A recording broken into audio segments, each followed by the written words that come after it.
High all, welcome to Hymes academy. നമ്മുടെ Hymes അക്കാഡമിയെ സംബന്ധിച്ചോളം ഓഗസ്റ്റ് 2 എക്സാമിലേക്ക് വളരെ കൃത്യമായിട്ട് തന്നെ നമ്മളുടെ കുട്ടികൾ റെഡി ആയി കഴിഞ്ഞു. നമുക്ക് ലോങ് ടൈം ഒരു ബാച്ച് ഉണ്ട്, 6 monthsലേക്കുള്ള ഒരു ബാച്ച്. അതിൽ നമ്മൾ ആപ്പ് ത്രൂ ആദ്യമേ ക്ലാസ്, ദെൻ അതിനുശേഷം അതിൻ്റെ ലൈവ് സെക്ഷൻ, ദെൻ വീണ്ടും റിവിഷൻ ലൈവ് നടന്നുകൊണ്ടിരിക്കുന്നു. ദെൻ നമ്മുടെ ക്രാഷ് ബാച്ച് ഉണ്ട്, അവരുടെയും ലൈവ് സെക്ഷൻ നടന്നുകൊണ്ടിരിക്കുന്നു. ദെൻ കൃത്യമായിട്ട് നിങ്ങൾ പഠിക്കാൻ ആഗ്രഹിക്കുന്നുണ്ടെങ്കിൽ അത് പഠിക്കാൻ, നമുക്കറിയാം എല്ലാവരും വളരെ തിരക്കുള്ളവരാണ്, എല്ലാവർക്കും ലിമിറ്റഡ് ടൈം മാത്രമേ ഉള്ളൂ. അപ്പോൾ ആ ചുരുങ്ങിയ സമയത്തിൽ ഏറ്റവും നല്ല രീതിയിൽ നിങ്ങൾ പഠിക്കാൻ ആഗ്രഹിക്കുന്നുണ്ടെങ്കിൽ, അതും വളരെ കോൺഫിഡൻ്റ് ആയിട്ട് നിങ്ങളൊരു സെറ്റ് എക്സാം അപ്പിയർ ചെയ്യാൻ ആഗ്രഹിക്കുന്നുണ്ടെങ്കിൽ തീർച്ചയായിട്ടും ഹൈംസ് അക്കാഡമിയുടെ കോച്ചിങ് നിങ്ങളെ ഒത്തിരി ഹെൽപ്പ് ചെയ്യും. എന്ന് വെച്ചാൽ നിങ്ങൾക്ക് മറ്റൊരു സ്ഥലത്ത് അതിനുവേണ്ടി നോക്കേണ്ട വരത്തില്ല. ദെൻ നിങ്ങൾ പഠിച്ചിരിക്കും, നിങ്ങൾ അതിന് വേണ്ടിയിട്ട് തന്നെ ഇരുന്ന് വലിയ മെനക്കെട്ട് പഠിക്കുകയൊന്നും വേണ്ട. നമ്മളുടെ ഈ ഒരു കോച്ചിങ് എന്ന് പറയുന്നത് നിങ്ങളെ പഠിപ്പിക്കുക എന്നുള്ളതാണ്, അല്ലാതെ നമ്മൾ കുറേ അങ്ങ് തന്നിട്ട് നമ്മൾ പോവുമല്ല. അപ്പോൾ തീർച്ചയായിട്ടും അടുത്ത തവണ നിങ്ങൾ ആരെങ്കിലും ഒരു കോച്ചിങ് എടുക്കാൻ ആഗ്രഹിക്കുന്നുണ്ടെങ്കിൽ ഹൈംസ് അക്കാഡമിയിൽ നിങ്ങൾക്ക് വളരെ മികച്ച രീതിയിൽ ഒരു കോച്ചിങ് അവിടെ അവൈലബിൾ ആണ്. ദെൻ അതുപോലെ തന്നെ അതും വളരെ ചെറിയൊരു ഫീസ്, 6 months കോഴ്സിനൊക്കെ നമുക്ക് ഒരു ചെറിയൊരു എമൗണ്ട് മാത്രമേ ആവുന്നുള്ളൂ. മിക്കവർക്കും സംശയം ചെറിയൊരു എമൗണ്ട് ആയതുകൊണ്ട് ഇനി കോഴ്സിന് അത്ര ക്വാളിറ്റി ഇല്ല എന്നാണ്. നിങ്ങൾ ഇഷ്ടംപോലെ റിവ്യൂ, നമ്മുടെ ഗൂഗിൾ റിവ്യൂ കിടപ്പുണ്ട്, ദെൻ അതുപോലെ തന്നെ നമ്മുടെ യൂട്യൂബിൽ റിവ്യൂ കിടപ്പുണ്ട്. ഇഷ്ടം പോലെ ആളുകൾ നമ്മുടെ ക്ലാസ്സുകളെ കുറിച്ചുള്ള അഭിപ്രായങ്ങൾ ഇട്ടിട്ടുണ്ട്. ഒന്ന് വായിച്ച് നോക്കുക എത്രമാത്രം ഒരു എഫേർട്ട് നമ്മളുടെ ഭാഗത്ത് എടുക്കുന്നുണ്ടെന്ന്. നിങ്ങൾ ആരെങ്കിലും ഒരു നല്ല പ്രിപ്പറേഷൻ ആഗ്രഹിക്കുന്നുണ്ടെങ്കിൽ തീർച്ചയായിട്ടും നെക്സ്റ്റ് ബാച്ചിൽ നമ്മൾ സെറ്റ് നേടിയിരിക്കും. അപ്പോൾ നമ്മളുടെ അവാർഡുകൾ നമുക്ക് നോക്കി തുടങ്ങാം. ഒന്നാമത്, how many people will confer the Padma Vibhushan in 2026? 2024 എത്ര പേർക്കാണ് പത്മവിഭൂഷൺ പുരസ്കാരം നൽകിയത്? പത്മവിഭൂഷൺ എന്ന് പറയുന്നത് നമ്മുടെ രാജ്യത്തിലെ രണ്ടാമത്തെ ഉയർന്ന ബഹുമതിയാണ് പത്മവിഭൂഷൺ എന്ന് പറയുന്നത്. 2026 റിപ്പബ്ലിക് ദിനത്തിൽ പത്മവിഭൂഷൺ കിട്ടിയിരിക്കുന്ന 5 പേർക്കാണ് രാജ്യം പത്മവിഭൂഷൺ നൽകി ആദരിച്ചിരിക്കുന്നത്. 5 പേർക്കാണ്. ഒന്ന്, ശ്രീ ധർമ്മേന്ദ്ര സിംഗ്, നമുക്കറിയാം അദ്ദേഹം മരിച്ചുപോയി, അദ്ദേഹം സിനിമാ മേഖലയിൽ ഉണ്ടായിരുന്നതാണ്. ജസ്റ്റിസ് KT തോമസ്, കേരളത്തിൽ നിന്നുള്ളയാളാണ്. ഡോക്ടർ N രാജം, ഉത്തർപ്രദേശിൽ നിന്നുള്ളയാളാണ്. ശ്രീ P നാരായണൻ, കേരളത്തിൽ നിന്നുള്ള എഡ്യൂക്കേഷൻ അതുപോലെ തന്നെ ലിറ്ററേച്ചറുമായിട്ട് ബന്ധപ്പെട്ട വ്യക്തിയാണ്. ശ്രീ VS അച്യുതാനന്ദൻ, നമുക്ക് എല്ലാവർക്കും അറിയാം, അദ്ദേഹത്തിന് മരണാന്തര ബഹുമതി തന്നെയാണ്. നമുക്കറിയാം പബ്ലിക് അഫയേഴ്സുമായിട്ട് ബന്ധപ്പെട്ടാണ് അദ്ദേഹത്തിന് കിട്ടിയിരിക്കുന്നത്. അപ്പം ഈ 5 പേർക്കാണ് പത്മവിഭൂഷൺ കിട്ടിയിരിക്കുന്നത്, ഓർത്തു വെക്കാം. Next, who received the Ashok Chakra during the 77th republic day 2026? കൃത്യമായിട്ട് ഓർത്തു വെക്കുക, നമ്മളുടെ 2026 77ാമത് റിപ്പബ്ലിക് ദിനത്തിൽ അശോക ചക്ര ലഭിച്ചത് ആർക്കാണ്? അത് നമ്മളുടെ ശുഭാൻശു ശുക്ലയ്ക്കാണ്. നമുക്കറിയാം ആക്സിയം 4 മിഷന്റെ ഭാഗമായിട്ടുള്ള അന്താരാഷ്ട്ര ബഹിരാകാശ നിലയം സന്ദർശിച്ച നമ്മളുടെ ഇന്ത്യൻ വ്യോമസേനാ ഗ്രൂപ്പിന്റെ ക്യാപ്റ്റൻ ശുഭാൻശു ശുക്ലയ്ക്കാണ് 2026 77ാമത് റിപ്പബ്ലിക് ദിനത്തിൽ എന്ത് കിട്ടിയത്? നമ്മളുടെ അശോക ചക്ര. അശോക ചക്ര ഇന്ത്യയിലെ ഏറ്റവും ഉയർന്ന സമാധാനകാല ധീരതയ്ക്കുള്ള ബഹുമതിയാണ്. ഇതൊന്നും കൂടെ ഓർത്തു വെക്കാം. Next, which astrophysicist was posthumously selected for the Vigyan Ratna Award 2025? 2025 വിജ്ഞാന പുരസ്കാരത്തിന്, വിജ്ഞാന രത്ന പുരസ്കാരത്തിന് മരണാന്തരം ബഹുമതിയായിട്ട് തെരഞ്ഞെടുക്കപ്പെട്ട ജ്യോതിശാസ്ത്രജ്ഞൻ അല്ലെങ്കിൽ ആസ്ട്രോഫിസിസ്റ്റ് ആരാണെന്നാണ്. അത് ജയന്ത് വിഷ്ണു നർലികർ ആണ്. ജയന്ത് വിഷ്ണു നർലികർ. ഇനി ഈ പറയുന്ന വിജ്ഞാൻ രത്ന അവാർഡ് എന്താണെന്ന് ഓർത്തു വെക്കണം. നമ്മളുടെ ശാസ്ത്ര സാങ്കേതിക രംഗങ്ങളിൽ സമഗ്ര സംഭാവനകൾ നൽകുന്നവർക്ക് ഇന്ത്യൻ സർക്കാർ നൽകുന്ന ഏറ്റവും ഉയർന്ന പുരസ്കാരങ്ങളിൽ ഒന്നാണ് രാഷ്ട്രീയ വിജ്ഞാൻ പുരസ്കാരം എന്ന് പറയുന്നത്. ഇദ്ദേഹം, ഈ പറയുന്ന പ്രൊഫസർ ജയന്ത് വിഷ്ണു നർലികർ എന്ന് പറയുന്നത്, അദ്ദേഹം പ്രശസ്ത ജ്യോതിശാസ്ത്രജ്ഞനും ദെൻ അതുപോലെ തന്നെ കോസ്മെറ്റോളജിസ്റ്റുമാണ്. ദെൻ അദ്ദേഹത്തിന്റെ ഭൗതിക ശാസ്ത്രത്തിലും ജ്യോതിശാസ്ത്രത്തിലും ഒക്കെ ഉള്ള സംഭാവനകൾക്കാണ് ഈ പറയുന്ന 2025 വിജ്ഞാന പുരസ്കാരം കിട്ടിയത്. Next, which country recently honored Prime Minister Narendra Modi with its highest civilian award, Speaker of the Nezet Medal? അതായത് speaker of the Knesset medal എന്ന രാജ്യത്തിന്റെ ഏറ്റവും ഉയർന്ന പൗരത്വ ബഹുമതി അടുത്തിടെ പ്രധാനമന്ത്രി നരേന്ദ്രമോദിക്ക് നൽകി ആദരിച്ച രാജ്യം ഏതാണ്? അത് ഇസ്രയേലാണ്. കൃത്യമായിട്ട് ഓർത്തു വെക്കുക, ഇസ്രയേലാണ്. ഇസ്രയേൽ പാർലമെന്റിന്റെ പേരാണ് ശരിക്കും ഈ നെസറ്റ് എന്ന് പറയുന്നത്. അപ്പൊ ഇന്ത്യയും ഇസ്രയേലും തമ്മിലുള്ള ആ ഒരു ബന്ധങ്ങൾ കൂടുതൽ മെച്ചപ്പെടുത്തുക, അതിന്റെ ഭാഗമായിട്ടാണ് നമ്മളുടെ നരേന്ദ്രമോദിക്ക് speaker of the Knesset medal എന്ന ഒരു പരമോന്നത ബഹുമതി നൽകി ഇസ്രയേൽ നമ്മളുടെ നരേന്ദ്രമോദിനെ ആദരിച്ചിരിക്കുന്നത്. Next, which country conferred Royal Order of the Polar Star Commander Grand Cross Honor on PM Narendra Modi? Sweden ആണ് കൊടുത്തിരിക്കുന്നത്. നമുക്കറിയാം കുറേ ഉണ്ട് നരേന്ദ്രമോദിക്ക്, നമ്മളുടെ പ്രധാനമന്ത്രിക്ക് കുറേ അധികം രാജ്യങ്ങൾ പരമോന്നത ബഹുമതി നൽകി ആദരിച്ചിട്ടുണ്ട്. അപ്പൊ അതിലൊന്ന് ഇസ്രയേലിന് നമ്മൾ കണ്ടു. രണ്ടാമത്തേത് നമ്മളുടെ പ്രധാനമന്ത്രി നരേന്ദ്രമോദിക്ക് royal order of the polar star commander grand cross എന്ന ഒരു ബഹുമതി നൽകി ആദരിച്ചത് സ്വീഡൻ ആണ്. കൃത്യമായിട്ട് ഓർത്തു വെക്കുക, Sweden. Royal order of the polar star സ്വീഡനിലെ ഏറ്റവും ഉയർന്ന രണ്ടാമത്തെ സിവിലിയൻ ബഹുമതിയാണ്. ഇന്ത്യയും സ്വീഡനും തമ്മിലുള്ള ആ ഒരു ബന്ധം അല്ലെങ്കിൽ ആ ഒരു സഹകരണം കൂടുതൽ മെച്ചപ്പെടുത്താൻ വേണ്ടിയിട്ടാണ് ഈ ഒരു രീതിയിൽ നമ്മൾ നരേന്ദ്രമോദിയെ ആദരിച്ചിരിക്കുന്നത്.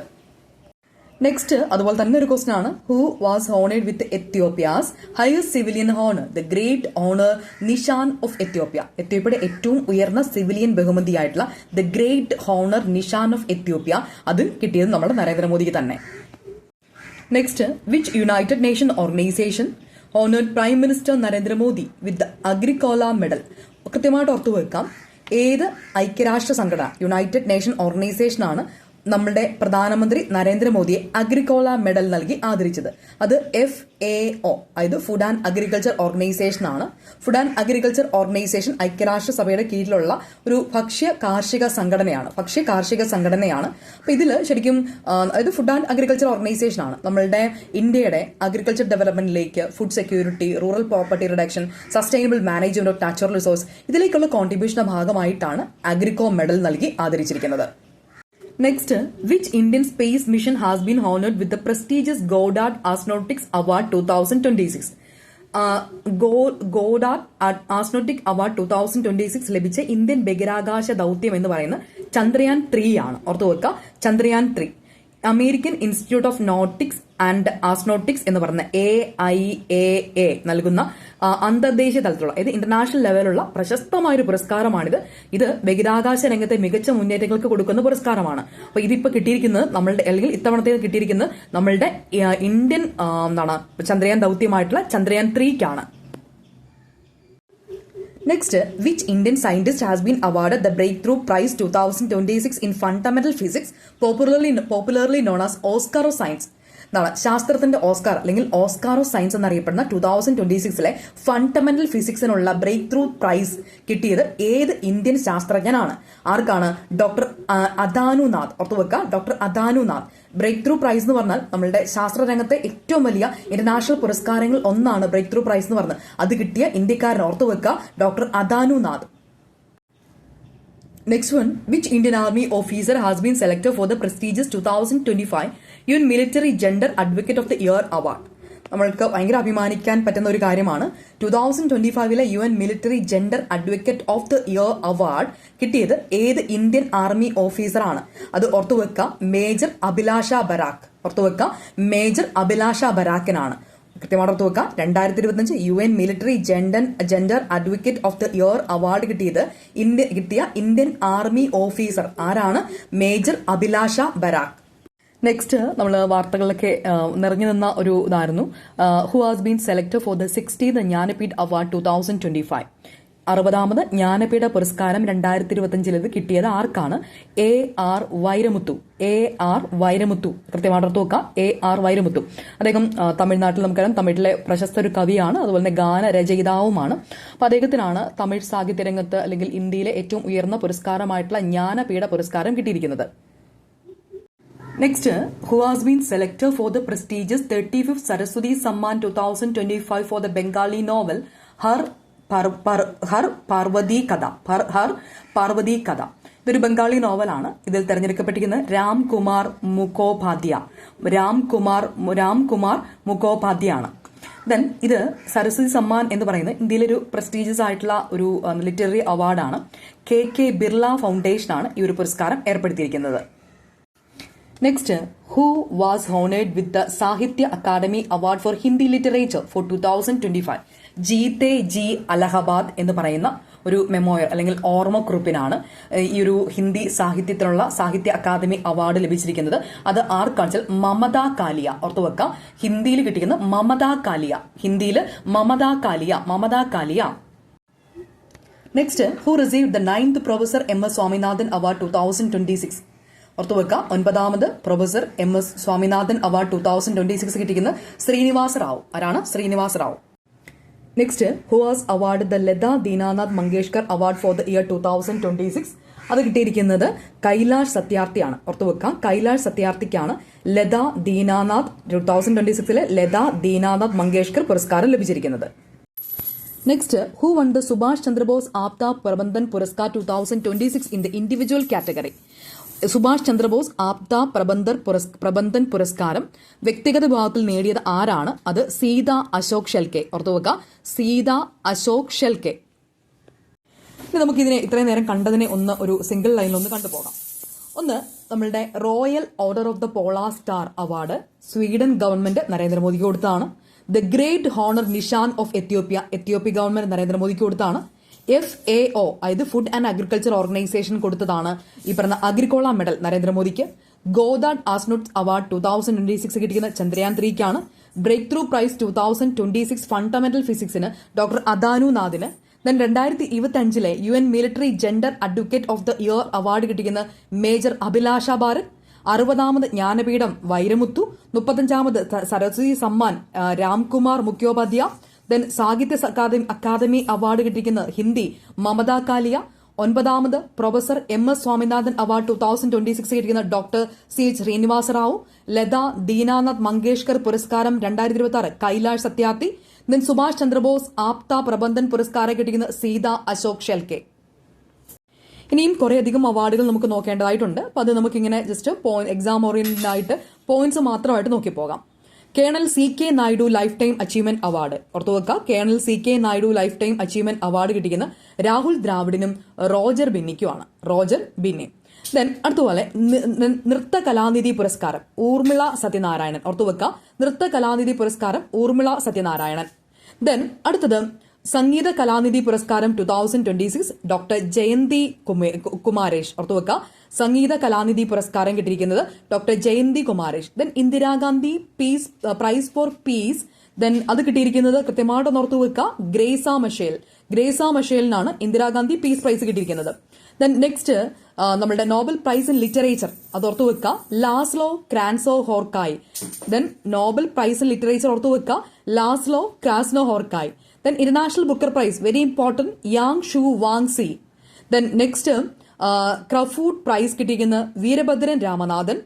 ആബൽ പ്രൈസ് കിട്ടിയിരിക്കുന്നത് ഗർഡ് ഫാൽസ്റ്റിംഗ്. ഓർത്തുവെക്കുക, ഗർഡ് ഫാൽസ്റ്റിംഗിന്. ദെൻ നമ്മുടെ പുലിസ്റ്റർ പുരസ്കാരം കിട്ടിയിരിക്കുന്ന സുപർണ ശർമ്മ, RK ആനന്ദ്. ഇത് നമുക്കറിയാം നമ്മളുടെ വാർത്താ മാധ്യമവുമായിട്ട് ബന്ധപ്പെട്ട്, അതായത് ഒരു ജേർണലിസവുമൊക്കെ ആയിട്ട് ബന്ധപ്പെട്ട് നൽകുന്ന ഏറ്റവും ഒരു ഹയർ പ്രൈസാണിത്, പുലിസ്റ്റർ പ്രൈസ് എന്ന് പറയുന്നത്. ഇത് കിട്ടിയിരിക്കുന്നത് സുപർണ ശർമ്മയ്ക്കും RK ആനന്ദിനും. Then national book critic circle award 2025 അത് ഓട്ടോബയോഗ്രഫിയാണ്, കിട്ടിയിരിക്കുന്ന അരുന്ധതി റോയ്ക്ക്. നെക്സ്റ്റ് ഗ്ലോബൽ ടീച്ചർ പ്രൈസ് 2026 കിട്ടിയിരിക്കുന്ന റൂബിൾ നാഗി. ഓർത്തുവെക്കുക, Rouble Nagi. Laureus world sports man of the year 2026 Carlos Alcaraz. Laureus world sports woman of the year 2026 Aryna Sabalenka. BBC Indian sports woman of the year 2025 നേടിക്കുന്ന നമ്മുടെ Smriti Mandhana. Then WDA player of the year 2025 കിട്ടിക്കുന്ന Aryna സബലങ്കയ്ക്ക് തന്നെ Laureus world sports woman of the ഇയറും WDA player of the ഇയറും Aryna Sabalenka. Major Dhyan Chand life time achievement award Zafar Iqbal. Then Balbir Singh senior award player of the year 2025 കിട്ടിക്കുന്ന ഹാർദിക് സിംഗിനും നവനീത് കൌറും. Then UNESCO world press freedom prize Sudanese journalist സിൻഡിക്കേറ്റിനാണ് കിട്ടിയിരിക്കുന്നത്. Champions of the earth award Supriya സാഹുവിന്. WWF national award 2026 N Aleem Yousuf. ഇത്രയും അവാർഡുകൾ കൃത്യമായിട്ട് ഓർത്തുവെക്കുക. നമുക്കറിയാം എക്സാമിന് വളരെ ഇമ്പോർട്ടന്റ് ആണ് ഇങ്ങനെയുള്ള അവാർഡുകൾ. അപ്പൊ ഇതുമായിട്ട് ബന്ധപ്പെട്ട് നമുക്ക് ഒരു സെക്ഷൻ കൂടെ ഉണ്ടെങ്കിലേ ഇത് തീരത്തുള്ളൂ. അപ്പം ഇത് കൃത്യമായിട്ട് ഇത്രയും പഠിക്കുക. നമുക്ക് ഈ രീതിയിൽ നിങ്ങൾ ആരെങ്കിലും നമ്മളുടെ കറണ്ട് അഫെയർ സെക്ഷൻ അറ്റൻഡ് ചെയ്യാൻ ആഗ്രഹിക്കുന്നുണ്ടെങ്കിൽ തീർച്ചയായിട്ടും ഹൈംസ് അക്കാഡമിയിൽ നിങ്ങൾക്ക് ഇപ്പോഴും ജോയിൻ ആവാം. കറണ്ട് അഫെയർ മാത്രമായിട്ട് വേണമെങ്കിൽ നിങ്ങൾക്ക് എടുക്കാനുള്ള ഓപ്ഷൻ ഉണ്ട്. ചെറിയൊരു എമൗണ്ടിന് നമുക്ക് ഈ ഒരു 6 മാസത്തെ കറണ്ട് അഫെയർ മുഴുവനായിട്ട് പഠിക്കാനായിട്ട് പറ്റും. അപ്പം നിങ്ങൾക്ക് താല്പര്യം ഉണ്ടെങ്കിൽ നമുക്ക് ജോയിൻ ആവാം. നമുക്ക് ലൈവ് സെക്ഷൻസ് ആണ് വരുന്നത്. അവസാനം എക്സാമിന് പോകുന്നതിന് മുമ്പ് വീണ്ടും ഒരു നമ്മളെല്ലാം ഇമ്പോർട്ടന്റ് ആയിട്ടുള്ള സെക്ഷൻസ് ഒരുമിച്ച് നോക്കുന്ന ഒരു ലൈവും കൂടെ ഉണ്ടാവും. അപ്പോൾ ആ ക്ലാസ്സിലേക്ക് നിങ്ങൾക്ക് ജോയിൻ ആവാനായിട്ട് പറ്റും. അപ്പം താല്പര്യമുള്ളവർ ഈ നമ്പറിൽ കോൺടാക്ട് ചെയ്യാം. Thanks for watching.